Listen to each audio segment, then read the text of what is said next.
ಎಲ್ಲ ಧ್ಯಾನ ಬಂಧುಗಳಿಗೆ, ಆತ್ಮ ಬಂಧುಗಳಿಗೆ ಅನಂತ ಕೋಟಿ ಕೋಟಿ ಪ್ರಣಾಮಗಳು.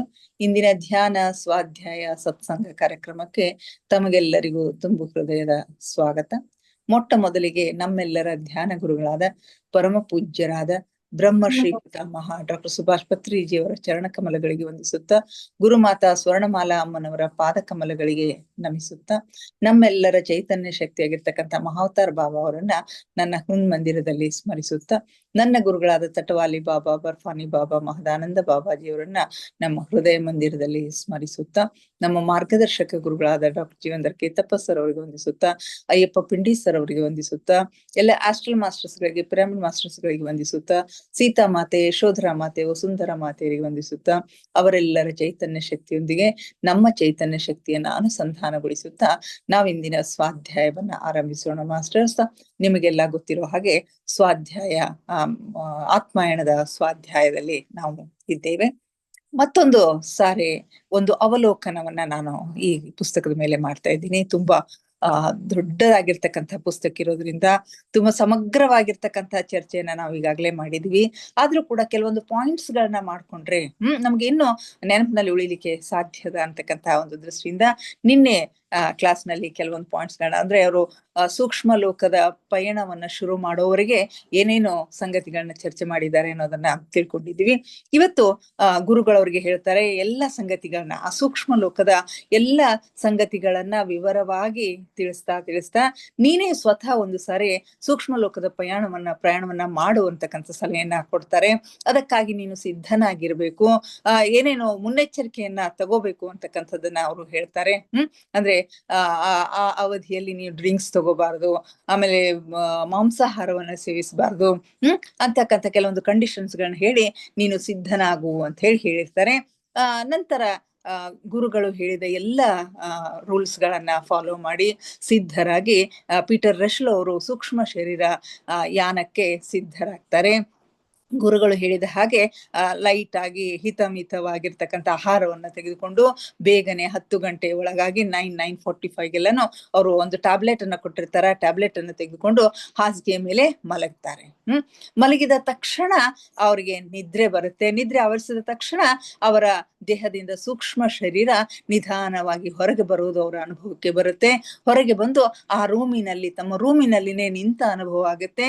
ಆದ್ರೆ ಭೂಮಿಯ ಮೇಲೆ ಅವ್ರ ಕಾಲು ಭೂಮಿಗೆ ಹತ್ತಿರೋದಿಲ್ಲ, ಸ್ವಲ್ಪ ಅಂತರದಲ್ಲಿ ನಿಂತಿರ್ತಾರೆ. ಅಲ್ಲಿ ನಿಂತು ತನ್ನ ಒಂದು ಬಾಡಿಯನ್ನ, ಒಂದು ದೇಹವನ್ನ ನೋಡೋದು ಅವರಿಗೆ ಆಶ್ಚರ್ಯ ಅನ್ಸುತ್ತೆ. ಅಷ್ಟರಲ್ಲೇ ಗುರುಗಳು ಇವರನ್ನ ಕರೆದುಕೊಂಡು ಕೈ ಹಿಡಿದು ಇವರನ್ನ ಕರ್ಕೊಂಡು ಸೂಕ್ಷ್ಮ ಲೋಕಕ್ಕೆ ಹೋಗ್ತಾರೆ. ಯಾವ ಗೋಡೆಗಳು, ಬಾಗಿಲು ಏನೂ ಅಡ್ಡ ಬರೋದಿಲ್ಲ. ಹಾಗೆ ಆರ್ಪಾರಾಗಿ ಅವರು ಬರ್ತಾರೆ. ಬಂದು ಸ್ಟೆಪ್ಸ್ ಗಳನ್ನ ಇಳಿಯುವಾಗ ಗುರುಗಳು ಯಾವ ರೀತಿ ಮಾಡ್ತಾರೋ ಅದೇ ರೀತಿ ಇವರು ಕೂಡ ಫಾಲೋ ಮಾಡ್ತಾರೆ. ನಂತರ ಗಾಳಿಯಲ್ಲಿ, ಆಕಾಶದಲ್ಲಿ ಹಾರ್ತಾ ಅತಿ ವೇಗದಲ್ಲಿ ಅತ್ಯಂತ ರೋಚಕವಾಗಿರ್ತಕ್ಕಂಥ ಒಂದು ಸಂಗತಿ, ಅನುಭವಗಳನ್ನೆಲ್ಲ ಪೀಟರ್ ರಶ್ಲೋ ಅವರು ಹಂಚಿಕೊಂಡಿದ್ದಾರೆ.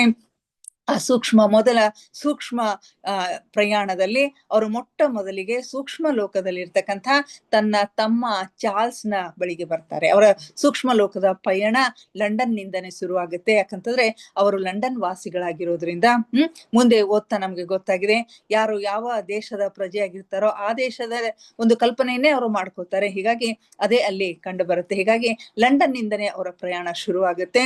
ಮೊಟ್ಟ ಮೊದಲು ತಮ್ಮನ ಭೇಟಿ ಆದಾಗ ಅವ್ರಿಗೆ ಎಷ್ಟು ಆಶ್ಚರ್ಯ, ಎಷ್ಟು ಖುಷಿ ಆಗ್ತದಂತಂದ್ರೆ ಹೇಳಲಿಕ್ಕೆ ಸಾಧ್ಯ ಇಲ್ಲ. ತಮ್ಮನನ್ನ ಮುಟ್ಟಿ ನೋಡ್ತಾರೆ, ಅವನ ಕೈಯನ್ನ ಮುಟ್ತಾರೆ, ಅವನ ಮುಖವನ್ನ ಮುಟ್ತಾರೆ, ಮೈಯನ್ನ ಮುಟ್ತಾರೆ. ಮುಟ್ಟಿ ನೋಡಿ ನೀನೇ ಚಾರ್ಲ್ಸ್ ಇದೆಯೋ ಇಲ್ಲೋ ಅಂತ ಹೇಳಿ ಕನ್ಫರ್ಮ್ ಮಾಡ್ಕೋತಾರೆ. ಅವನನ್ನು ಮಾತಾಡಿಸ್ತಾರೆ. ಎಷ್ಟೋ ಅನೇಕ ಪ್ರಶ್ನೆಗಳನ್ನ ಅವನಿಗೆ ಕೇಳ್ತಾರೆ. ನೀನ್ ಹೇಗಿದ್ದೀಯಾ, ಏನ್ ಮಾಡ್ತಾ ಇದ್ದೀಯಾ ಅಂತಕ್ಕಂಥ ಎಲ್ಲ ಪ್ರಶ್ನೆಗಳನ್ನ ಕೇಳ್ತಾರ. ಅವೆಲ್ಲದಕ್ಕೂ ತಮ್ಮ ಉತ್ತರವನ್ನ ನೀಡ್ತಾನೆ. ಹೀಗಾಗಿ ಅತ್ಯಂತ ಸಂತೋಷದಿಂದ ಇವನೇ ನನ್ನ ತಮ್ಮ ಇದ್ದಾನ ಅಂತ ಹೇಳಿ ತನ್ನ ದುಃಖವೆಲ್ಲ ಅಲ್ಲಿ ಪರಿಹಾರ ಆದ ಹಾಗೆ ಆಗತ್ತೆ. ಆಗ ಚಾರ್ಲ್ಸ್ ಹೇಳ್ತಾನೆ, ನಾವು ಲಂಡನ್ ನಲ್ಲಿ ಇರ್ತಕ್ಕಂಥ ಟೊಕೆಡ್ರೋ ಗ್ರಿಲ್ಗೆ ಹೋಗಿ, ಆ ಒಂದು ಹೋಟೆಲ್ ಅಲ್ಲಿ ಹೋಗಿ ನಾವು ಉಪಹಾರವನ್ನ ಮಾಡೋಣ, ಡ್ರಿಂಕ್ಸ್ ತಗೊಳ್ಳೋಣ ಅಂತ ಹೇಳಿ ಹೋಗ್ತಾರೆ. ಅಲ್ಲಿ ಟೊಕೆಡ್ರೋ ಗ್ರಿಲ್ಗೆ ಬರ್ತಕ್ಕಂತಹ ಸಂದರ್ಭದಲ್ಲಿ ಆಕ್ಸ್ಫರ್ಡ್ ಸ್ಟ್ರೀಟ್ಗೆ ಹಾಯ್ತಾರೆ. ಅದು ಅತ್ಯಂತ ಜನದಟ್ಟಣೆಯಿಂದ ಕೂಡಿರ್ತಕ್ಕಂತಹ, ತುಂಬಾ ರಶ್ ಆಗಿರ್ತಕ್ಕಂಥ ಒಂದು ಸ್ಟ್ರೀಟ್ ಅದು. ಅಲ್ಲಿ ಜನತೆಯ ಜೊತೆಗೆ ನಡೆದು ಬರ್ತಕ್ಕಂಥ ಒಂದು ಸಂದರ್ಭದಲ್ಲಿ ಯಾವ ರೀತಿ ಅವ್ರಿಗೆ ಫೀಲ್ ಆಗುತ್ತೆ ಅಂತಕ್ಕಂಥದ್ದನ್ನ ಹಂಚ್ಕೊಳ್ತಾರೆ. ಆ ಜನರ ಜೊತೆಗೆ ಆರ್ಪಾರಾಗಿ ಇವರು ಬರ್ತಾ ಇರ್ತಾರೆ. ಏನೋ ಒಂದು ರೀತಿಯ ಅನ್ಈಸಿ ಅವ್ರಿಗೆ ಅನಿಸ್ತಾ ಇರುತ್ತೆ. ಇರುತ್ತೆ. ಆದ್ರೂ ಕೂಡ ಆ ಜನತೆಗೇನು ಆಗೋದಿಲ್ಲ, ಇವ್ರಿಗೆ ಏನು ಅಡ್ಡಿ ಬರೋದಿಲ್ಲ. ಒಟ್ಟಿನಲ್ಲಿ ಆ ಒಂದು ಜನದಟ್ಟಣೆಯಲ್ಲಿ ಹೋಗ್ಬೇಕಾದಂತ ಸಂದರ್ಭದಲ್ಲಿ ಅವ್ರಿಗೆ ಹೇಗೆ ಫೀಲ್ ಆಗುತ್ತೆ ಅಂತಂದ್ರೆ ಮೋಡದ ಮಧ್ಯೆ ಹಾಯ್ದು ಬಂದ ಹಾಗೆ ಅನುಭವ ಆಗ್ತಾ ಇರುತ್ತೆ.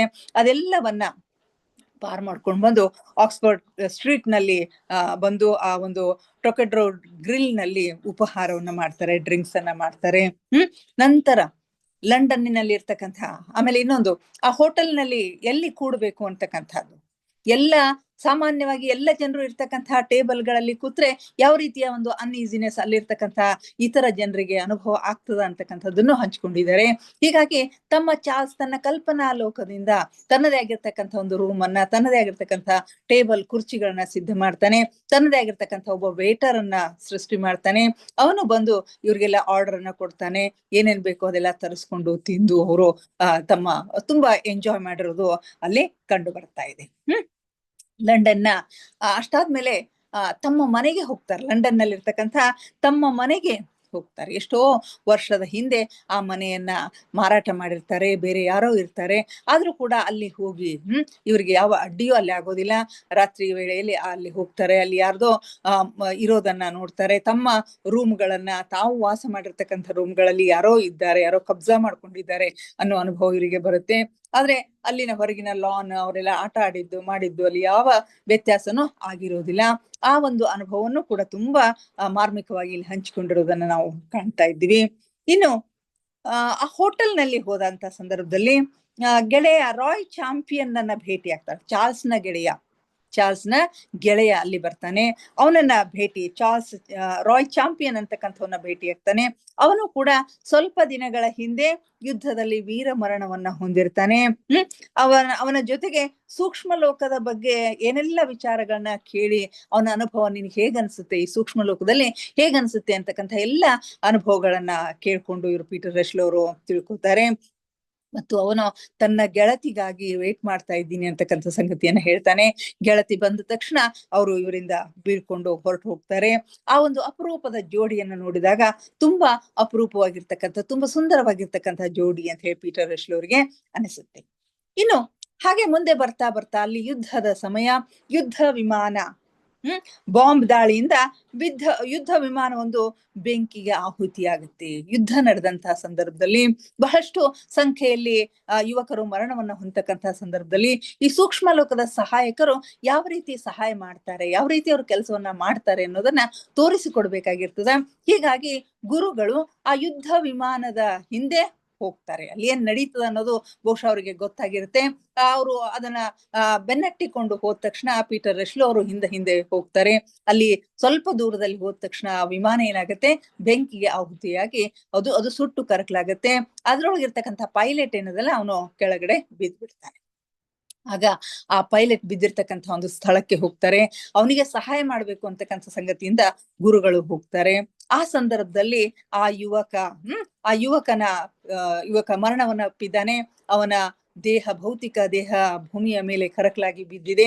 ಅವನ ಸೂಕ್ಷ್ಮ ಶರೀರ ಮತ್ತು ವಾಯುವಿ ಶರೀರಗಳು ಹೊರಗೆ ನಿಂತಿದ್ದಾವೆ. ಅವಕ್ಕೆ ಏನ್ ಮಾಡ್ಬೇಕು ಅನ್ನೋದು ಗೊತ್ತಾಗ್ತಾ ಇಲ್ಲ. ವಾಯುವಿ ಶರೀರಕ್ಕೆ ಏನ್ ಮಾಡ್ಬೇಕು ಅಂತಕ್ಕಂಥದ್ದು ಗೊತ್ತಾಗ್ತಾ ಇಲ್ಲ. ಆಗ ಗುರುಗಳು ಹೋಗಿ ಅವನ ಕಿವಿಯಲ್ಲಿ ಏನೋ ಹೇಳ್ತಾರೆ, ಆದ್ರೆ ಅವನಿಗೆ ಅದು ಏನೋ ಅರ್ಥ ಆಗೋದಿಲ್ಲ. ಆಗ ಮತ್ತೆ ಅವನಿಗೆ ಸುಧಾರಿಸ್ಕೊಂಡು ಅವನಿಗೆ ಏನೇನೋ ಹೇಳಿಕ ಪ್ರಯತ್ನ ಮಾಡಿ ಅವನ ಮನೆ ಕಡೆಗೆ ಕರ್ಕೊಂಡು ಬರ್ತಾರೆ. ಮನೆಯಲ್ಲಿ ಅವನ ತಂದೆ ತಾಯಿಗಳು ಮಲಗಲಿಕ್ಕೆ ಸಿದ್ಧರಾಗಿರ್ತಾರೆ. ಅವರು ಮಲಗಿದ ನಂತರ ಅವರು ಸೂಕ್ಷ್ಮ ಶರೀರದಲ್ಲಿ ಹೊರಗೆ ಬಂದಾಗ ಅವರಿಗೆ ಏನೇನು ವಿಷಯಗಳನ್ನ ತಿಳಿಸ್ಬೇಕು, ಅವರನ್ನ ಈ ಸುದ್ದಿಗಾಗಿ, ಮಗನ ಸಾವಿನ ಸುದ್ದಿಗಾಗಿ ಅವರನ್ನ ಪ್ರಿಪೇರ್ ಮಾಡ್ಬೇಕಾಗಿರುತ್ತೆ. ಅದೆಲ್ಲವನ್ನು ಮಾಡ್ಕೊಂಡು ಮತ್ತೆ ಆ ಯುವಕನನ್ನ ಕರ್ಕೊಂಡು ಬರ್ತಾರೆ. ಆ ಯುವಕ ತಾನು ಸತ್ತಿದ್ದೇನೆ ಅಂತಕ್ಕಂಥದ್ದನ್ನ ಅವನು ನಂಬಲಿಕ್ಕೆ ಸಿದ್ಧ ಇಲ್ಲ. ಅವನಿಗೆ ಏನಾಗಿದೆ ಅನ್ನೋದು ಗೊತ್ತಾಗ್ತಾ ಇಲ್ಲ. ಆದ್ರಿಂದ ಆ ಒಂದು ಪ್ರದೇಶದಿಂದನೇ ಅವನನ್ನ ಬೇರೆ ಕಡೆಗೆ ಪ್ರಶಾಂತವಾಗಿರ್ತಕ್ಕಂಥ ಒಂದು ಸ್ಥಳಕ್ಕೆ ಕರ್ಕೊಂಡು ಬರ್ತಾರೆ. ಕರ್ಕೊಂಡು ಬಂದು ಅವನಿಗೆ ಎಲ್ಲ ವಿಚಾರಗಳನ್ನ ಸವಿಸ್ತರವಾಗಿ ತಿಳಿಸಿ ಹೇಳ್ತಾರೆ. ಆಗ ಅವನಿಗೆ ಸ್ವಲ್ಪ ತಿಳುವಳಿಕೆ ಬರುತ್ತೆ. ಆಗ ನೀನು ಈ ವಾಯುವಿ ಶರೀರವನ್ನ ಬಿಡಬೇಕು, ಬಿಟ್ಟಾಗ ಮಾತ್ರ ಸೂಕ್ಷ್ಮ ಲೋಕಕ್ಕೆ ಹೋಗ್ಲಿಕ್ಕೆ ಸಾಧ್ಯ ಆಗತ್ತೆ ಅಂತಕ್ಕಂಥ ಮಾತನ್ನ ಹೇಳ್ತಾರೆ. ಆದ್ರೂ ಕೂಡ ಅವನು ಇನ್ನೂ ಒಪ್ಲಿಕ್ಕೆ ತಯಾರ ಇಲ್ಲದೆ ಇರ್ತಕ್ಕಂಥ ಒಂದು ಸಂದರ್ಭದಲ್ಲಿ ಆ ಸೂಕ್ಷ್ಮ ಲೋಕದ ಸಹಾಯಕರ ಕಡೆಗೆ ಅವನನ್ನ ಬಿಟ್ಟು ಅವನಿಗೆ ಸಹಾಯ ಮಾಡಿ ಮೇಲ್ಲೋಕಕ್ಕೆ ಕಳಿಸ್ರಿ ಅಂತ ಹೇಳಿ ಇವರು ಮತ್ತೆ ಬೇರೆ ಕೆಲಸಕ್ಕಾಗಿ ಬೇರೆ ಒಂದು ಕೆಲಸವನ್ನು ಮಾಡೋಣ ಅಂತ ಹೇಳಿ ಬರೋದನ್ನ ಕಂಡು ಬರ್ತದ. ಹೀಗೆ ಏನೆಲ್ಲ ಸಂಗತಿಗಳು ಇಷ್ಟೆಲ್ಲ ಆಗೋದ್ರೊಳಗಾಗಿ ಇನ್ನು ಬಹುಶಃ ಸಮಯ ಮುಗಿಲಿಕ್ಕೆ ಬಂದದ. ಯಾಕಂತಂದ್ರೆ ಇವರು ಭೌತಿಕ ಶರೀರವನ್ನ ಭೂಮಿಯ ಮೇಲೆ ಬಿಟ್ಟು ಸೂಕ್ಷ್ಮ ಶರೀರದಲ್ಲಿ ಹೋಗಿರ್ತಾರೆ. ಹೀಗಾಗಿ ಸಮಯ ಮುಗಿಯೋದ್ರೊಳಗಾಗಿ ಮರಳಿ ಬರ್ಬೇಕಾಗತ್ತೆ ಅಂತ ಹೇಳಿ ಸಮುದ್ರದ ಮೇಲೆ ಹಾರ್ತಾ ಹಾರ್ತಾ ಹೋಗ್ತಾ ಇರ್ತಾರೆ. ಆಗ ನೀರಿನ ಕೆಳಗಡೆ ಏನಿದೆ ಅಂತಕ್ಕಂಥದ್ದನ್ನ ತಿಳ್ಕೊಳ್ಳುವ ಇಚ್ಛೆ ಇದೆಯೇ ಅಂತೇಳಿ ಪೀಟರ್ ರೆಶ್ಲೋ ಅವರನ್ನ ಗುರುಗಳು ಕೇಳ್ತಾರೆ. ಆಗ ಇವರೇನು ಅಷ್ಟೊಂದು ಆಸಕ್ತಿ ತೋರಿಸೋದಿಲ್ಲ.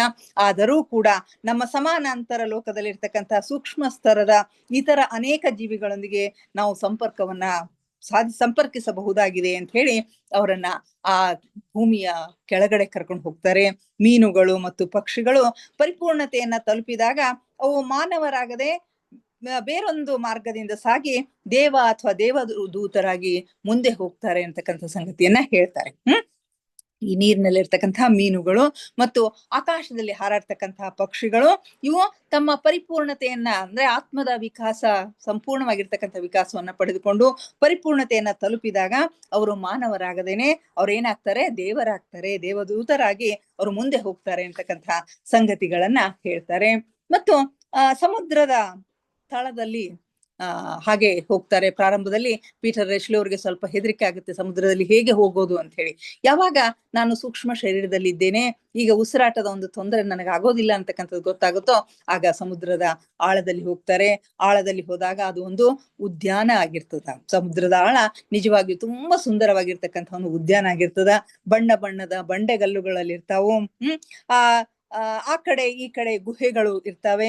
ಈ ಸ್ಥಳವು ಅಸಂಖ್ಯ ಮೂಲ ತತ್ವಗಳ ನೆಲೆಯಾಗಿರ್ತದ. ಅಲ್ಲಿ ಎಂಥದೋ ಪ್ರಾಣಿಗಳು, ಎಂಥವೋ ಕಣ್ಣುಗಳು ಇವರಿಗೆ ಕಾಣಿಸ್ತಾ ಇರ್ತದ. ಅವೆಲ್ಲ ಏನು ಅಂತ ಕೇಳಿದಾಗ ಅವರೆಲ್ಲರೂ ಮೂಲ ತತ್ವದಲ್ಲಿರ್ತಕ್ಕಂಥ ಆತ್ಮಗಳು ಅಂತಕ್ಕಂಥ ಒಂದು ಸಂಗತಿಯನ್ನ ಗುರುಗಳು ಹೇಳ್ತಾರೆ. ಅಷ್ಟೇ ಅಲ್ದೇನೆ ಆ ಸಾಗರ ತಳದಲ್ಲಿ ಸಮುದ್ರದ ಆತ್ಮಗಳು ಸುಂದರವಾದ ಸಂಗೀತವನ್ನ ನುಡಿಸ್ತಾ ಇರ್ತಾರೆ. ಅದನ್ನ ಸವಿಯುವಷ್ಟರಲ್ಲಿನೇ ಮರಳಿ ದೇಹದಲ್ಲಿ ಹೋಗ್ಬೇಕು ಅಂತಕ್ಕಂಥ ಸೂಚನೆ ಇವರಿಗೆ ಬರುತ್ತೆ. ಆಗ ತಕ್ಷಣವೇ ಅವರು ಆ ಸಮುದ್ರದ ಮೇಲೆ ಬರ್ತಾರೆ. ಮೇಲೆ ಬಂದು ತೀವ್ರವಾಗಿ ಅವರು ಹಾರ್ತಾ ಹಾರ್ತಾ ತಮ್ಮ ಮನೆಯ ಕಿಟಕಿಯ ಸಮೀಪ ಬರ್ತಾರೆ. ನಂತರ ತಮ್ಮ ಶರೀರದಲ್ಲಿ ಎಚ್ಚರವಾಗುವುದು ಕಂಡು ಬರುತ್ತೆ. ಈಗ ಎಲ್ಲ ಸಂಗತಿಯ ನಂತರ ತಮ್ಮ ಶರೀರದಲ್ಲಿ ಎಚ್ಚರವಾದಾಗ ಏನೆಲ್ಲ ಸಂಗತಿಗಳು ನಡೆದಿವೆ ಅನ್ನೋದನ್ನ ಎಷ್ಟು ನೆನಪಿದೆಯೋ ಅಷ್ಟೆಲ್ಲವನ್ನು ನೀನು ಬರೆದಿಡಬೇಕು ಅಂತಕ್ಕಂಥ ಒಂದು ಮಾತನ್ನ ಗುರುಗಳು ಹೇಳ್ತಾರೆ. ಎಚ್ಚರ ಆದ ತಕ್ಷಣ ಅವೆಲ್ಲವುಗಳನ್ನ ಟಿಪ್ಪಣಿ ಬರೀಲಿಕ್ಕೆ ಅವರು ಪ್ರಯತ್ನ ಮಾಡ್ತಾರೆ. ಮೊದಲನೇ ಸೂಕ್ಷ್ಮ ಶರೀರಯಾನದ ಅನುಭವಗಳನ್ನ ಟಿಪ್ಪಣಿ ಮಾಡಿದ ನಂತರ ಪೀಟರ್ ರೆಶ್ಲೋ ಅವರು ತಾವೇ ಸ್ವತಃ ಸೂಕ್ಷ್ಮ ಶರೀರಯಾನವನ್ನ ಮಾಡುವ ಪ್ರಯತ್ನವನ್ನ ಮಾಡ್ತಾರೆ. ಒಂದು ಬಾರಿ ಸೂಕ್ಷ್ಮ ಶರೀರ ಯಾನದ ರುಚಿ ಅವ್ರಿಗೆ ಗೊತ್ತಾಗಿರುತ್ತೆ. ನಂತರ ಅವರು ಅದನ್ನ ಮಾಡ್ಲಿಕ್ಕೆ ತಾವೇ ಸ್ವತಃ ಮಾಡ್ಲಿಕ್ಕೆ ಗುರುಗಳ ಸಹಾಯ ಇಲ್ದೇನೆ ಸ್ವತಃ ಮಾಡ್ಲಿಕ್ಕೆ ಪ್ರಯತ್ನ ಮಾಡ್ತಾರೆ. ಆದ್ರೆ ಒಂದೆರಡು ಬಾರಿ ಅಲ್ಲಿ ಅವರಿಗೆ ಸೋಲಾಗುತ್ತೆ. ಸೋಲಾದಾಗ ನಿರಾಶರಾಗ್ತಾರೆ. ಅದಕ್ಕಾಗಿ ಗುರುಗಳಿಗೆ ಕೇಳ್ತಾರೆ, ಹೀಗೇಕಾಯ್ತು, ನಾನು ರಾತ್ರಿಯಲ್ಲಿ ಏನಾಗಿದೆ ಅನ್ನೋದು ನನಗೆ ನೆನಪಿನಲ್ಲಿನೇ ಉಳಿದಿಲ್ಲ, ನಾನು ಈ ಸೂಕ್ಷ್ಮ ಶರೀರ ಯಾನವನ್ನ ಮಾಡುವಲ್ಲಿ ಸೋತಿದ್ದೇನೆ ಅಂತಕ್ಕಂಥ ಮಾತನ್ನ ಹೇಳ್ತಾರೆ. ಆಗ ಗುರುಗಳು ಹೇಳ್ತಾರೆ, ಒಂದೇ ಪ್ರಯತ್ನದಲ್ಲಿ ಎಲ್ಲ ಯಶಸ್ಸು ಸಿಗ್ತದ ಅಂತಕ್ಕಂಥ ಭಾವನೆಯನ್ನ ಇಟ್ಕೊಳ್ಳೋದು ತಪ್ಪು. ನಿರಾಶನಾಗದೆ ಮತ್ತೆನೆ ನೀನು ಪ್ರಯತ್ನ ಮಾಡು, ನಿನಗೆ ಯಶಸ್ಸು ಸಿಗ್ತದ ಅಂತಕ್ಕಂಥ ಮಾತುಗಳನ್ನ ಹೇಳ್ತಾರೆ. ಆಮೇಲೆ ಇವರು ಸಿದ್ಧಪಡಿಸಿರ್ತಕ್ಕಂಥ ಮೊದಲ ಸೂಕ್ಷ್ಮ ಶರೀರ ಯಾನದ ಟಿಪ್ಪಣಿಗಳನ್ನ ನೋಡಿ ಗುರುಗಳಿಗೆ ತುಂಬಾ ಸಂತೋಷ ಆಗುತ್ತೆ. ಮೊದಲ ಪ್ರಯತ್ನದಲ್ಲಿನೇ ನೀನು ಇಷ್ಟೊಂದು ಯಶಸ್ಸನ್ನ ಗಳಿಸಿದೆ, ಇಷ್ಟೊಂದು ಚೆನ್ನಾಗಿ ಟಿಪ್ಪಣಿಗಳನ್ನ ಮಾಡಿದೀಯಾ, ನೀನು ನಿಜಕ್ಕೂ ಅಭಿನಂದನೆಗೆ ಅರ್ಹನಾಗಿದ್ದೀಯಾ ಅಂತಕ್ಕಂಥ ಸಂಗತಿಯನ್ನ ಹೇಳ್ತಾರೆ. ಈ ಭೌತಿಕ ಶರೀರದ ಆಮೇಲೆ ಈ ಒಂದು ಮೊದಲ ಸೂಕ್ಷ್ಮ ಶರೀರ ಯಾನದಿಂದ ನಾವು ಏನನ್ನ ಸಾಧಿಸಿದ ಹಾಗೆ ಆಯ್ತು, ಏನು ನಾವು ಪ್ರಮಾಣೀಕರಿಸಿದೆವು ಅಂತಕ್ಕಂಥ ಸಂಗತಿಯನ್ನ ಗುರುಗಳು ಹೇಳ್ತಾರೆ. ಈ ಭೌತಿಕ ಶರೀರದ ಅನುಭವದ ಆಚೆಗೆ ನಮಗೆ ಇನ್ನೂ ಹಲವಾರು ಅನುಭವಗಳು ಆಗ್ತಾವೆ ಅಂತಕ್ಕಂಥದ್ದನ್ನ ನೀನು ಸಾಬೀತುಪಡಿಸಿದ್ದೀಯಾ ಅಂತ ಹೇಳ್ತಾರೆ. ಅಷ್ಟೇ ಅಲ್ದೇನೆ ಇಂದು ನಿನ್ನ ತಮ್ಮ ಭೌತಿಕವಾಗಿ ಇಲ್ಲಿ ಇಲ್ಲ, ಆದರೂ ಕೂಡ ಅವನನ್ನ ಸೂಕ್ಷ್ಮ ಲೋಕದಲ್ಲಿ, ಸೂಕ್ಷ್ಮ ಸ್ತರದಲ್ಲಿ ನೋಡಿದ್ದೀಯಾ, ಅವನನ್ನ ಸಂಪರ್ಕ ಮಾಡಿದ್ದೀಯಾ, ಅವನ ಜೊತೆಗೆ ಮತ್ತೆ ಮತ್ತೆ ಭೇಟಿಯಾಗುವ ಭರವಸೆ ನಿನಗೆ ಉಳಿದಿದೆ. ಹೀಗಾಗಿ ಈ ಮೃತ್ಯುವಿನ ಬಗ್ಗೆ ಮೊದಲು ನಿನಗಿರ್ತಕ್ಕಂಥ ಒಂದು ತಿಳುವಳಿಕೆ ಏನಿತ್ತಲ್ಲ ಅದು ಬಹಳಷ್ಟು ಬದಲಾಗಿದೆ ಅಂತಕ್ಕಂಥದ್ದನ್ನ ಹೇಳ್ತಾರೆ. ನೀನು ಮೊದಲು ಕೊಂಡದ್ದಕ್ಕಿಂತ ಈಗ ಭಿನ್ನವಾಗಿರ್ತಕ್ಕಂಥ ಒಂದು ಸಂಗತಿ ನಿನಗೆ ಗೊತ್ತಾಗಿದೆ ಅಂತಕ್ಕಂಥದ್ದನ್ನ ನೀನು ಪ್ರಮಾಣಗೊಳಿಸಿದ್ದೀಯಾ ಅಂತ ಹೇಳ್ತಾರೆ. ಸಾಮಾನ್ಯವಾಗಿ ಎಲ್ಲರೂ ತಿಳಿದುಕೊಂಡಂತೆ ಮೃತ್ಯು ಒಂದು ದುಃಖ ಅಥವಾ ಟ್ರಾಜಿಡಿ ಅಲ್ಲ ಅಂತಕ್ಕಂಥದ್ದನ್ನ ನೀನು ತಿಳಿದುಕೊಂಡಿದ್ದೀಯಾ. ಎಲ್ಲರೂ ತಿಳಿದುಕೊಂಡ ಹಾಗೆ ಮರಣ ಅಂತಕ್ಕಂಥದ್ದು, ಒಂದು ಮೃತ್ಯು ಅಂತಕ್ಕಂಥದ್ದು ಒಂದು ದುಃಖದ ಸಂಗತಿ, ಒಂದು ಟ್ರಾಜಿಡಿಯ ಸಂಗತಿ ಅಲ್ಲ ಅಂತಕ್ಕಂಥದ್ದನ್ನ ನೀನು ತಿಳ್ಕೊಂಡಿದ್ದೀಯಾ, ಇದೆಲ್ಲವನ್ನು ನೀನು ಪ್ರಮಾಣೀಕರಿಸಿದ್ದೀಯಾ ಅಂತಕ್ಕಂಥ ಮಾತುಗಳನ್ನ ಹೇಳ್ತಾರೆ. ಮೃತ್ಯುವಿನ ನಂತರ ಯಾರಾದ್ರೂ ಹೊಸ ಹವ್ಯಾಸಗಳನ್ನು ಹೊಸ ಹೊಸ ಶಿಕ್ಷಣ ಭೂಮಿಯ ಮೇಲೆ ಕಲೀಲಿಕ್ಕೆ ಸಾಧ್ಯವಾಗದೇ ಇರ್ತಕ್ಕಂತಹ ಶಿಕ್ಷಣವನ್ನ ಪಡೀಲಿಕ್ಕೆ ಅಲ್ಲಿ ಅವಕಾಶಗಳಿವೆ. ಭೂಮಿಯ ಮೇಲೆ ಯಾವ ರೀತಿ ಶಾಲೆಗಳಿವೆ, ಅಲ್ಲಿಯೂ ಕೂಡ ಸೂಕ್ಷ್ಮ ಲೋಕದಲ್ಲಿಯೂ ಆ ಪಾಠಶಾಲೆಗಳಿವೆ.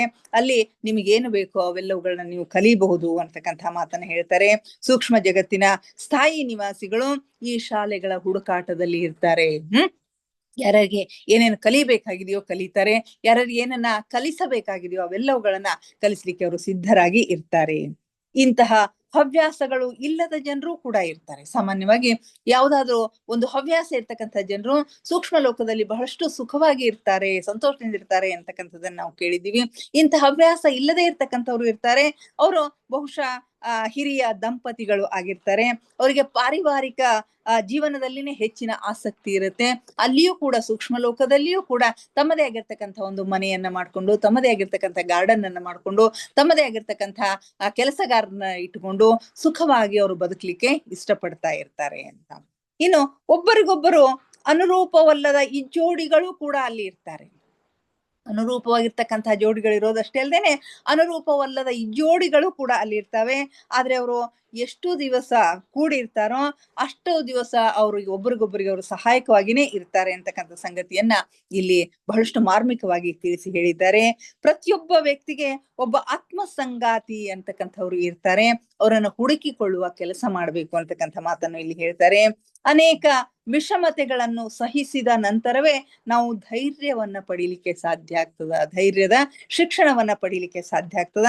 ಅದಕ್ಕಾಗಿ ಎಷ್ಟೋ ಸಲ ಇಜ್ಜೋಡಿ ಎನಿಸ್ತಕ್ಕಂಥ ಜನರೊಂದಿಗೆ ನಾವು ಇರ್ಬೇಕಾಗ್ತದ. ಏಕೆಂದ್ರೆ ನಾವು ಕಷ್ಟ ಸಹಿಸಿದಾಗಲೇ ಹೆಚ್ಚು ವಿಕಾಸವನ್ನ ಹೊಂದಲಿಕ್ಕೆ ಸಾಧ್ಯ ಅಂತಕ್ಕಂಥ ಮಾತಲ್ಲಿ ಹೇಳ್ತಾರೆ.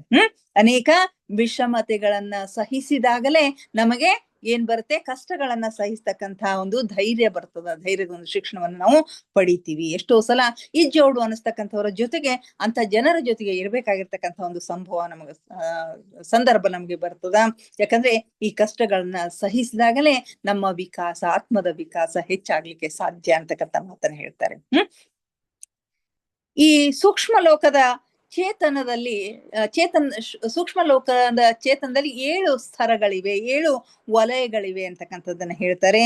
ಮೇಲಿನ ಲೋಕಕ್ಕೆ ಹೋದ ಹಾಗೆ ಮೇಲಿನ ಲೋಕಗಳಿಗೆ ಹೋದ ಹಾಗೆ ಜನಸಂದಣಿ ಕಡಿಮೆ ಆಗ್ತದ. ಕೆಳ ಲೋಕಗಳಲ್ಲಿ ಹೆಚ್ಚು ಜನದಟ್ಟಣೆ ಇರ್ತದ. ಯಾಕಂತಂದ್ರೆ ಅಲ್ಲಿ ಕಡಿಮೆ ವಿಕಾಸವನ್ನ ಹೊಂದಿರ್ತಕ್ಕಂಥ, ಅಲ್ಪ ವಿಕಾಸವನ್ನ ಹೊಂದಿರ್ತಕ್ಕಂಥ ಆತ್ಮಗಳು ಸಾಮಾನ್ಯವಾಗಿ ಇರ್ತಾವೆ ಅಂತ ಹೇಳ್ತಾರೆ. ಮೊದಲ ಮತ್ತು ಎರಡನೆಯ ಸ್ತರದಲ್ಲಿ ಹೆಚ್ಚು ವಿಕಾಸ ಹೊಂದದೇ ಇರ್ತಕ್ಕಂಥ ಆತ್ಮಗಳು ಇರ್ತಾವು. 3 ಮತ್ತು 4ನೇ ವಲಯಗಳಲ್ಲಿ ಹೆಚ್ಚು ವಿಕಸಿತವಾಗಿರ್ತಕ್ಕಂಥ ಆತ್ಮಗಳು, ಅದರಲ್ಲೂ ವಿಶೇಷವಾಗಿ ಕಲಾವಿದರು, ಸಂಗೀತಗಾರರು, ವಿಜ್ಞಾನಿಗಳು ಮುಂತಾದವರು ಇರ್ತಾರೆ. ಅವರೆಲ್ಲರೂ ತಮ್ಮ ತಮ್ಮ ಚಟುವಟಿಕೆಗಳಲ್ಲಿ ತೊಡಗಿಸಿಕೊಂಡಿರ್ತಾರೆ, ತಮ್ಮದೇ ಆಗಿರ್ತಕ್ಕಂಥ ಶಿಷ್ಯರು ಇರ್ತಾರೆ, ತಮ್ಮದೇ ಆಗಿರ್ತಕ್ಕಂಥ ಫಾಲೋವರ್ಸ್ ಗಳವರು ಇರ್ತಾರೆ. ಅವರು ತಮ್ಮದೇ ಆಗಿರ್ತಕ್ಕಂಥ ಕೆಲಸದಲ್ಲಿ ಅವರು ತೊಡಗಿಕೊಂಡಿರೋದನ್ನ ನಾವು ಕಾಣ್ತಾ ಇದ್ದೀವಿ. ಸೂಕ್ಷ್ಮ ಲೋಕದಲ್ಲಿ ಸೂಕ್ಷ್ಮ ಲೋಕದ 4ನೆಯ ಭಾಗದಲ್ಲಿ ವಿಕಾಸ ಹೊಂದಿದ ದೇವಗಣದವರು ಇರ್ತಾರೆ. 4ನೆಯ ಭಾಗದಲ್ಲಿ ವಿಕಾಸ ಹೊಂದಿರತಕ್ಕಂಥ ದೇವಗಣದವರು ಇರ್ತಾರೆ. ಇವರ ದೃಷ್ಟಿಕೋನ ಮನುಷ್ಯರ ದೃಷ್ಟಿಕೋನಗಿಂತಲೂ ಭಿನ್ನವಾಗಿರ್ತದ. ಅವರು ಪ್ರಕೃತಿಯ ವಿವಿಧ ಪ್ರಕ್ರಿಯೆಗಳಲ್ಲಿ ಹೆಚ್ಚಿನ ಒಂದು ಆಸಕ್ತಿಯನ್ನು ಹೊಂದಿರ್ತಾರೆ. ಸಮುದ್ರ, ಗುಡ್ಡ, ಬೆಟ್ಟ, ಗಿಡ, ಹೂವು, ಮಳೆ ಮುಂತಾದ ಪ್ರಕೃತಿ ಸಂಗತಿಗಳೊಂದಿಗೆ ಅವರು ಹೆಚ್ಚಿನ ಒಂದು ಸಂಬಂಧವನ್ನ ಹೊಂದಿರ್ತಾರೆ. ಪ್ರಕೃತಿಗೆ ಸಂಬಂಧಿಸಿದ ಸಂಶೋಧನಾ ಕಾರ್ಯಗಳಲ್ಲಿ ಅವರು ತಮ್ಮನ್ನು ತಾವು ತೊಡಗಿಸಿಕೊಂಡಿರ್ತಾರೆ. ಅವುಗಳಲ್ಲಿ ಅವರಿಗೆ ಬಹಳಷ್ಟು ಆಸಕ್ತಿ ಇರುತ್ತೆ. ಪ್ರತಿಯೊಂದು ಗಿಡ, ಬಳ್ಳಿ, ಹೂಗಳಿಗೆ ಒಬ್ಬೊಬ್ಬರು ನಿರ್ವಾಹಕರು ಅಲ್ಲಿರ್ತಾರೆ. ಇವರ ಕೈ ಕೆಳಗೆ ಸಾವಿರಾರು ಸಹಾಯಕರು ಕಾರ್ಯನಿರ್ವಹಿಸ್ತಾ ಇರ್ತಾರೆ ಅಂತಕ್ಕಂಥ ಮಾತನ್ನ ಹೇಳ್ತಾರೆ.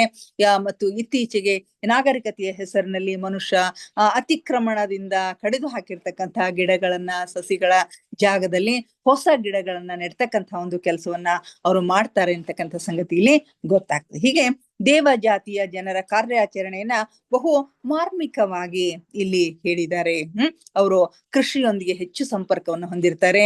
ಈ ವನಸ್ಪತಿಯ ಲೋಕದ ಜೊತೆಗೆ ಅವರು ಹೆಚ್ಚು ಪ್ರಕೃತಿ ಜೊತೆಗೆ ಹೆಚ್ಚಿನ ಒಂದು ಸಂಪರ್ಕವನ್ನು ಅವರು ಹೊಂದಿರ್ತಾರೆ ಅಂತಕ್ಕಂಥ ಒಂದು ಮಾತನ್ನ ಹೇಳ್ತಾರೆ. ಅಷ್ಟೇ ಅಲ್ಲದೇನೆ ಈ ಪ್ರಕೃತಿ ವಿಕೋಪಗಳಾದಂತಹ ಸಂದರ್ಭದಲ್ಲಿ ಪ್ರಕೃತಿ ವಿಕೋಪಗಳಾಗಿರ್ತಕ್ಕಂಥ ಭೂಕಂಪ, ನೆರೆ ಹಾವಳಿ, ಬೆಂಕಿ ಅನಾಹುತ ಮುಂತಾದವುಗಳು ಆದಾಗ ದೇವತೆಗಳು ಜನರ ಸಹಾಯಕ್ಕಾಗಿ ಬರ್ತಾರೆ. ಸಾಮಾನ್ಯವಾಗಿ ಜನರ ಸಂಪರ್ಕದಿಂದ ಅವರು ದೂರ ಇರ್ತಾರೆ.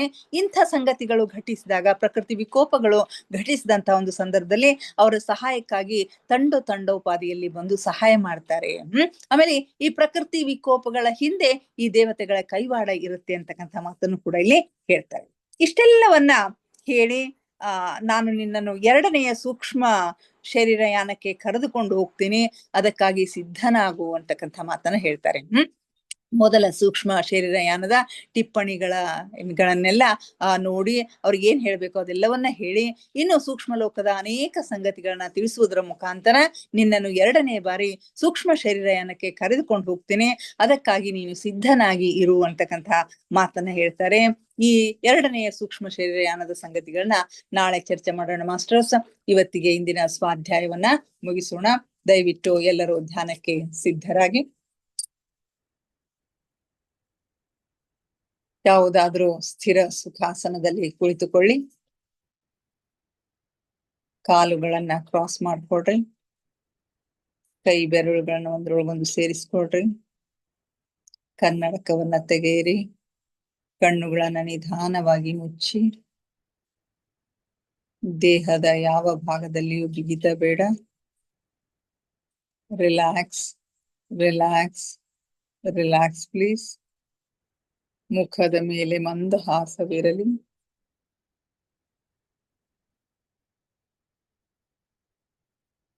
ಮೊಟ್ಟ ಮೊದಲಿಗೆ ನಮ್ಮೆಲ್ಲರ ಧ್ಯಾನ ಗುರುಗಳಾದ ಪರಮ ಪೂಜ್ಯರಾದ ಬ್ರಹ್ಮರ್ಷಿ ಪಿತಾಮಹ ಡಾಕ್ಟರ್ ಸುಭಾಷ್ ಪತ್ರಿಜಿಯವರ ಚರಣ ಕಮಲಗಳಿಗೆ ವಂದಿಸುತ್ತ, ಗುರುಮಾತಾ ಸ್ವರ್ಣಮಾಲಾ ಅಮ್ಮನವರ ಪಾದ ಕಮಲಗಳಿಗೆ ನಮಿಸುತ್ತ, ನಮ್ಮೆಲ್ಲರ ಚೈತನ್ಯ ಶಕ್ತಿಯಾಗಿರ್ತಕ್ಕಂಥ ಮಹಾವತಾರ ಬಾಬಾ ಅವರನ್ನ ನನ್ನ ಮಂದಿರದಲ್ಲಿ ಸ್ಮರಿಸುತ್ತ, ನನ್ನ ಗುರುಗಳಾದ ತಟವಾಲಿ ಬಾಬಾ, ಬರ್ಫಾನಿ ಬಾಬಾ, ಮಹದಾನಂದ ಬಾಬಾಜಿಯವರನ್ನ ನನ್ನ ಹೃದಯ ಮಂದಿರದಲ್ಲಿ ಸ್ಮರಿಸುತ್ತ, ನಮ್ಮ ಮಾರ್ಗದರ್ಶಕ ಗುರುಗಳಾದ ಡಾಕ್ಟರ್ ಜೀವಂದರ್ ಕೇತಪ್ಪ ಸರ್ ಅವರಿಗೆ ವಂದಿಸುತ್ತ, ಅಯ್ಯಪ್ಪ ಪಿಂಡಿ ಸರ್ ಅವರಿಗೆ ವಂದಿಸುತ್ತ, ಎಲ್ಲ ಆಸ್ಟ್ರಲ್ ಮಾಸ್ಟರ್ಸ್ಗಳಿಗೆ, ಪಿರಮಿಡ್ ಮಾಸ್ಟರ್ಸ್ಗಳಿಗೆ ವಂದಿಸುತ್ತ, ಸೀತಾ ಮಾತೆ, ಯಶೋಧರಾ ಮಾತೆ, ವಸುಂಧರಾ ಮಾತೆಯರಿಗೆ ವಂದಿಸುತ್ತ, ಅವರೆಲ್ಲರ ಚೈತನ್ಯ ಶಕ್ತಿಯೊಂದಿಗೆ ನಮ್ಮ ಚೈತನ್ಯ ಶಕ್ತಿಯನ್ನು ಅನುಸಂಧಾನಗೊಳಿಸುತ್ತ ನಾವಿಂದಿನ ಧ್ಯಾನವನ್ನ ಆರಂಭಿಸೋಣ ಮಾಸ್ಟರ್ಸ್.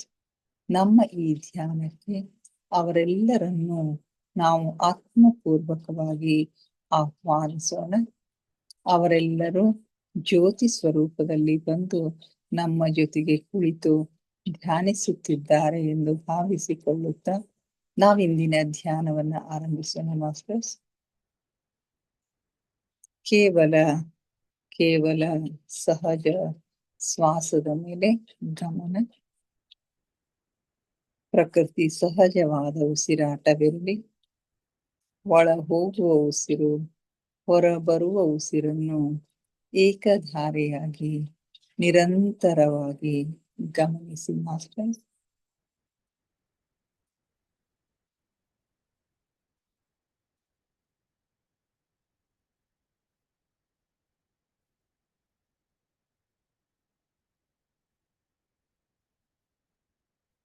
ಯಾವ ಆಲೋಚನೆಗಳು ಬೇಡ.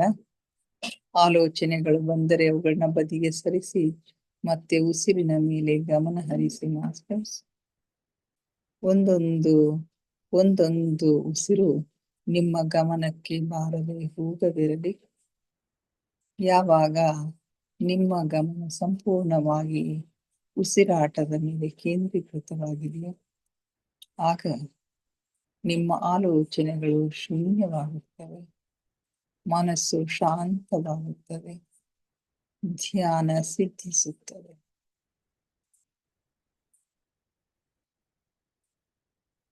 ನಮ್ಮ ಉಚ್ಛ್ವಾಸ ನಿಶ್ವಾಸದ ಮಧ್ಯದ ಬಿಂದು, ಅದುವೇ ಧ್ಯಾನ ಬಿಂದು, ಅದುವೇ ಶೂನ್ಯ ಬಿಂದು, ಅದುವೇ ನಮ್ಮ ಆಂತರಿಕ ಜಗತ್ತಿನ ಒಳ ಜಗತ್ತಿನ ಕೀಲಿಕೈ. ಅಲ್ಲಿ ಒಂದು ಕ್ಷಣ ನಿಲ್ಲುವ ಅಭ್ಯಾಸ ಮಾಡಿ ಮಾಸ್ಟರ್ಸ್. ನಿಮಗಾಗಿ ನಿಮ್ಮ ಆಂತರಿಕ ಜಗತ್ತು ತೆರೆದುಕೊಳ್ಳುತ್ತದೆ.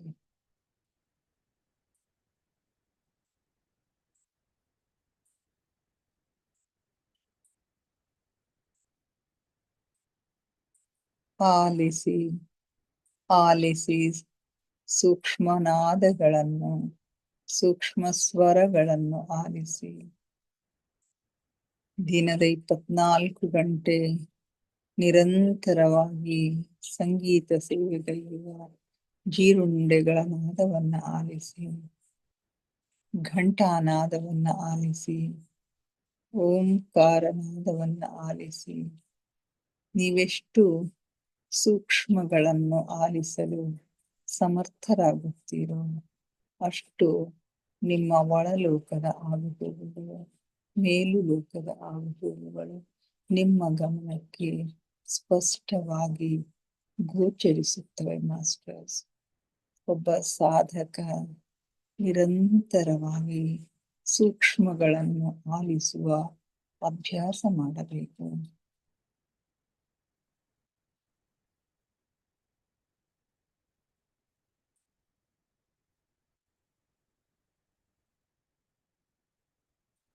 ನಾನು ದೇಹವಲ್ಲ, ನಾನು ಆತ್ಮಸ್ವರೂಪಿ.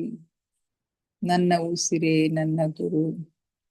ಉಸಿರೆಂಬ ಗುರುವಿನ ಸಹಾಯದಿಂದ ನನ್ನ ಗಮ್ಯದೆಡೆಗೆ, ಅಂತಿಮ ಗುರಿಯೆಡೆಗೆ ನಮ್ಮ ಪಯಣ ನಿರಂತರವಾಗಿ ಸಾಗಿದೆ ಮಾಸ್ಟರ್ಸ್. ಧ್ಯಾನ ಆಳವಾಗ್ತಾ ಇದೆ, ಉಸಿರು ನಿಧಾನವಾಗ್ತಾ ಇದೆ. ಉಸಿರು ನಿಧಾನವಾಗುತ್ತಾ ನಿಧಾನವಾಗುತ್ತಾ ಚಿಕ್ಕದಾಗುತ್ತಾ ನಮ್ಮ ಭೂಮಧ್ಯದಲ್ಲಿ ಸ್ಥಿರಗೊಳ್ತಾ ಇದೆ. ಅಲ್ಲಿ ನಮ್ಮ ಆಜ್ಞಾ ಚಕ್ರ ಜಾಗೃತ ಆಗ್ತಾ ಇದೆ. ಹಲವು ಬಣ್ಣಗಳು, ಹಲವು ದೃಶ್ಯಗಳು ನಮಗಾಗಿ ತೆರೆದುಕೊಳ್ಳುತ್ತವೆ ಮಾಸ್ಟರ್ಸ್. ಅಲ್ಲೇನು ಕಾಣಿಸುತ್ತದೆಯೋ ಅದನ್ನು ಸೂಕ್ಷ್ಮವಾಗಿ ಗಮನಿಸಿ.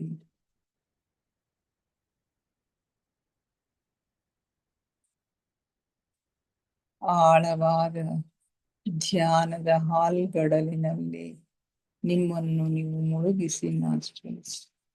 ಆಲಿಸಿ, ಆನಂದಿಸಿ, ಆಹ್ಲಾದಿಸಿ. ಆ ಪರಮ ಸಖ್ಯವನ್ನ, ಪರಮಾತ್ಮನ ಸಾನ್ನಿಧ್ಯವನ್ನ ಅನುಭವಿಸಿ ಮಾಸ್ಟರ್ಸ್.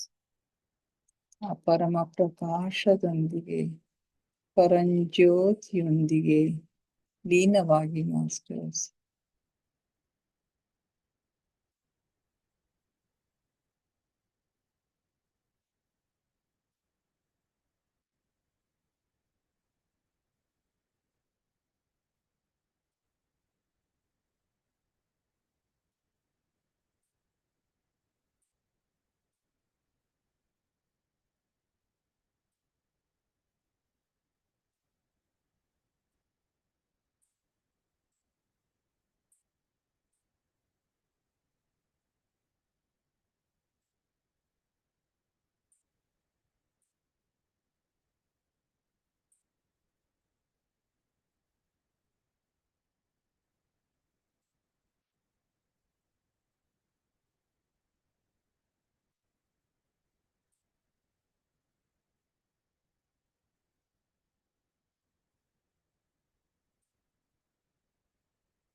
ಹ್ಮ್.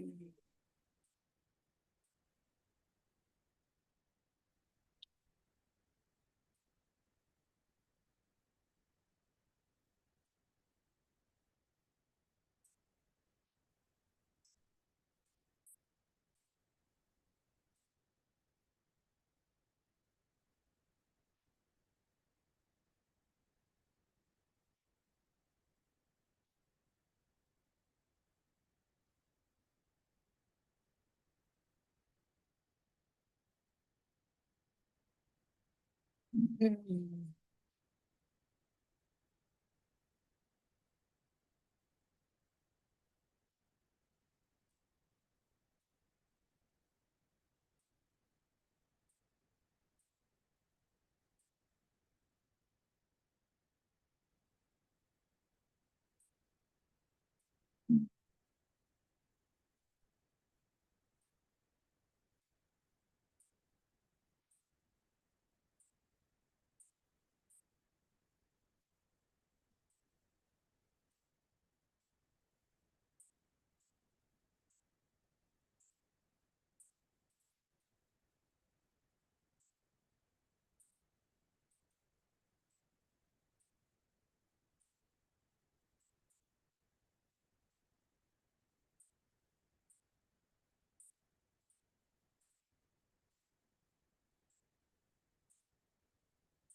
ಕೊನೆಯ 5 ನಿಮಿಷ ಮಾಸ್ಟರ್ಸ್.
ಕೊನೆಯ 2 ನಿಮಿಷ ಮಾಸ್ಟರ್ಸ್.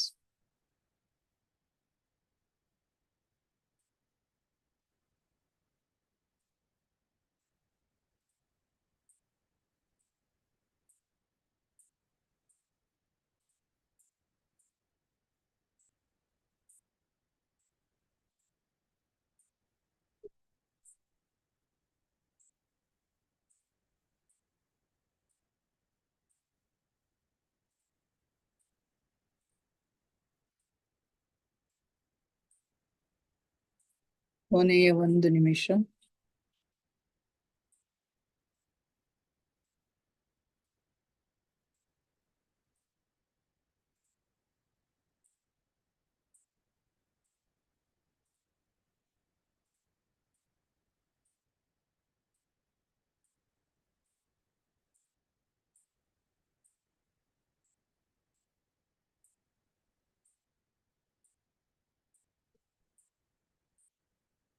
30 seconds.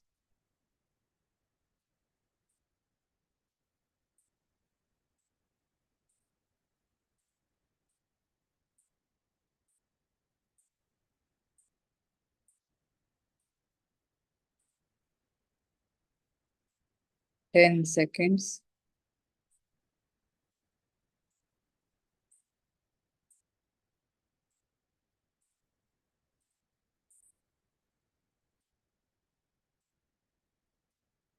Five, 4, 3, 2, 1, 0. ನಿಧಾನವಾಗಿ ನಿಮ್ಮ ಕೈ ಬೆರಳುಗಳನ್ನ ಬಿಡಿಸ್ಕೊಂಡು ಕಣ್ಣಿನ ಮೇಲೆ ಇಟ್ಕೊಳ್ಳಿ ಮಾಸ್ಟರ್ಸ್ ಫಾರ್ 5 seconds. 5, 4, 3, 2, 1, 0. ನಿಧಾನವಾಗಿ ನಿಮ್ಮ ಕಣ್ಣುಗಳ ಮೇಲಿನ ಕೈಗಳನ್ನ ತೆಗೀರಿ. ಕಣ್ಣುಗಳನ್ನ ನಿಧಾನವಾಗಿ ಓಪನ್ ಮಾಡಿ masters. Thank you, thank you, thank you everybody.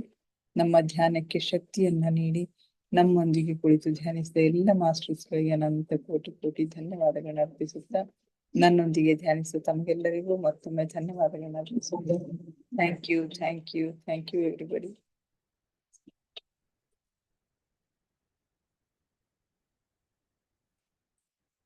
Hello, ಯಾರಾದ್ರೂ ಏನಾದ್ರು ಶೇರ್ ಮಾಡ್ಕೊಡ್ರಿ. ಬಹಳ ಶಾಂತಿ ಸಿಕ್ತು ಮೇಡಮ್. ಶಾಂತಿ ಸಿಕ್ತ್ರಿ ಮೇಡಮ್. ಮೆಡಿಟೇಷನ್ ಚೆನ್ನಾಗೈತಾ? ಚೆನ್ನಾಗಿ ಶಾಂತ್ ಶಾಂತ್ ಶಾಂತ್ ಶಾಂತ್ ಶಾಂತ್ ಶಾಂತ್. ಅಂದ್ರೆ ಇವತ್ತು ಮೊಮ್ಮಗಳು ಕಾಡಿಲ್ಲ. ಇಲ್ಲ ಇಲ್ಲ ಕಾಡಿಲ್ಲ. ಮೊಮ್ಮಗಳ ಅಂದ್ರ ಮಗನ್ ಮಗಳೇನು ಇದು? ಹ್ಞೂ ರೀ, ಮಗನ್ ಮಗಳು. ಎಷ್ಟು ವರ್ಷ ಈಗ? ಈಗ 4 ವರ್ಷ. ಹಾ, ಧ್ಯಾನ ಚಲೋ ಐತ್ರಿ ಮೇಡಮ್. ಮತ್ತ ಜಲ್ದಿ ನಾಳೆಗೆ ಯಾವಾಗ ಆಗ್ತದೋ ಅಂತ ವೇಟ್ ಮಾಡ್ತೀವಿ. ಧ್ಯಾನ ಚಲೋ ಐತಿ. ಹೌದ್ರಿ ಮೇಡಮ್. ಸ್ವಾಧ್ಯಾಯನು ಚಲೋ ಐತಿ. ಸ್ವಾಧ್ಯಾಯ ಬೋರ್ ಆಗ್ತದೇನ್ರಿ ಮೇಡಮ್? ಕಂಟಿನ್ಯೂ ಮಾಡ್ಲೇನ್ ಮತ್ ಬೇರೆದ್ ಯಾವ್ದಾರು ತಗೊಳ್ಳಿ? ಇಲ್ರಿ ಮೇಡಮ್, ಈಗ ಅದು ಟೋಟಲ್ ಎಷ್ಟು ಇವು ಇರ್ತಾವ, ಯಾವ್ದ್ಯಾವ್ದ್ರಾಗ ಎಷ್ಟು ಮತ್ 3 ಹಂತ ಹಂಗದ ಹೇಳ್ಬಿಡ್ರಿ ಮೇಡಮ್. ಅದೇ ಈಗ ಎರಡನೇ ಹೇಳಿಕತ್ತೀರಿ. ಬಹಳ ಡೀಟೇಲ್ ಏನ್ ಬ್ಯಾಡ್ರಿ. ಅಂದ್ರ ಗುರುಗಳು ಅವನಿಗೆ ಇದು ಅಂದ್ರು ಯಾವ್ಯಾವ ಲೋಕವ ಈಗ ಹೆಂಗ ಸಮುದ್ರ ಕೆಳಗಿಂದಕ್ ಹೋದ್ರಿ ಅದ ಹಂಗ ಮನೋಲೋಕ, ದೇವತೆಗಳು ಇರೋದು, ಗಂಧರ್ವರು ಹಂಗ ಅದು ತಗೊಂಡ್ಬಿಡಿ. Okay okay. ಅದೇ ಈಗ 2ನೇ 3ನೇ ಯಾತ್ರೆ ಬರ್ತದ್ರಿ. ಅದು ಸ್ವಲ್ಪ ಚಲೋನೇ ಅದರಿ. ಅದು ಬಹಳ ಇಂಟ್ರೆಸ್ಟಿಂಗ್ ಅದರಿ ಅದು. ಹೌದು ಹೌದು. Okay okay okay okay. Thank you. Saroja madam, hello hello. Saroja madam ಮಾತಾಡ್ತೀರಿ? ಇನ್ನ ಅವ್ರ ಎಚ್ಚರ ಆದಂಗ್ ಕಾಣಿಸಲ್ಲ. ಹೌದ್ರಿ. ಹಾ, ಹಲೋ ಮೇಡಮ್. ಡೀಪ್ ಹೋಗಿರಿ ಧ್ಯಾನದಾಗ. ಚೆನ್ನಾಗಿ ಬಂತ್ರಿ madam.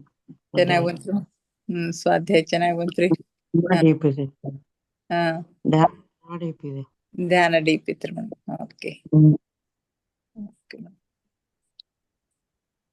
Okay, thank you madam. ಮತ್ತೆ ನಾಳೆ ಭೇಟಿ. ಓಕೆ ಮೇಡಮ್, ಮತ್ತೆ ನಾಳೆ ಭೇಟಿಯಾಗೋಣ ಇನ್ನಿಷ್ಟು ಧ್ಯಾನ ಸ್ವಾಧ್ಯಾಯ ಸತ್ಸಂಗದೊಂದಿಗೆ. ಸಾಧ್ಯದಷ್ಟು ನಾಳೆಗೆ ಮುಗಿಸ್ಲಿಕ್ಕೆ ಟ್ರೈ ಮಾಡ್ತೀನಿ. ಮುಗಿದಿದ್ರೆ ನಾಡ್ದೊಂದ್ ದಿವ್ಸ ಹೋಗ್ಬೋದು. ನಡೀತದ್ರಿ ಮೇಡಮ್. ಹಂಗ ಗಡಿಬಿಡಿಯಾಗ್ನು ಬೇಡ. ಇಷ್ಟೆಲ್ಲಾ ಮಾಡಿ ದಿನದ ಸಲುವಾಗಿ ಗಡಿಬಿಡಿ ಬೇಡ. ಆಯ್ತಾಯ್ತು. Okay okay okay. Thank you madam. Good night. ಮುಗಿಸಲ್ ಎಂಡ್ ಮಾಡ್ಲಿ. ನಮಸ್ಕಾರ ನಿಮ್ಗೂ. ನಮಸ್ಕಾರ.